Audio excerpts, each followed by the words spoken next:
The Rural Reimagined is a one-day event for visual artists and those invested in the cultural industries who are actively engaged in or whose work responds to different aspects of rural life.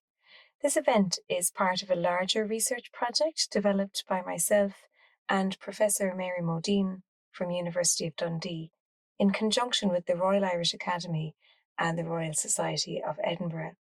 And we're here today as part of this one-day symposium in collaboration with the Royal Hibernian Academy on occasion of their exhibition, A Growing Inquiry, Art and Agriculture, Reconciling Values. In the show, what we don't highlight is the fact that every artist here is a woman.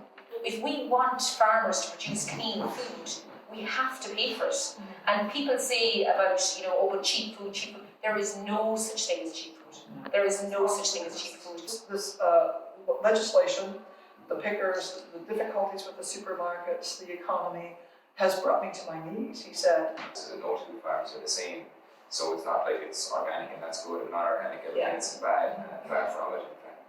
The aim of today is to enrich connections and establish new links between artists, farmers and academics whose research focuses on rurality. We need to be challenged as well. There's a lot of farmers are a little bit defensive. I love talking to other people because how can you know what the other side are thinking unless you're actually talking to them?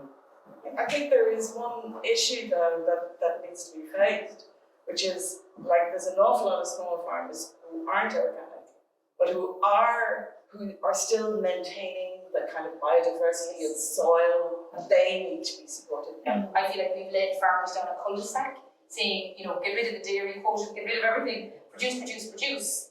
But it's left people with huge debts. And that kind of pressure on farmers, the kind of financial sustainability, wherewithal that's affected by policy, by climate change, by things like Brexit, government structures, all these kinds of things are out with their control. In terms of mental health of young people, it's another pandemic, like you already say. It's hard to kind of put it in words. I just think we need to mind people. Rethinking social and technological enterprises from the scale of small island spaces emphasises now how even local decisions are connected always to wider planetary considerations and have an impact not just for the present, but for many generations to come. These collaborations are important for rural communities who feel disenfranchised or disaffected with social and political structures, because they give agency to life stories that might otherwise be overlooked or misunderstood. The symposium is really thinking about how we might explore how art can act as a connecting force between disparate groups, and it serves to open up questions and actions on rural issues. I think that's perhaps where we artists can help in many ways. But it's not, I think it's no singular voice. And that's one of the things that artists and designers can do that actually affects some kind of change, is actually visualizing, making real, making more present in ways that people can understand. I kind of love the notion of transdisciplinarity because it means going across and embracing all of the different disciplines. And that's precisely what we need to do right now.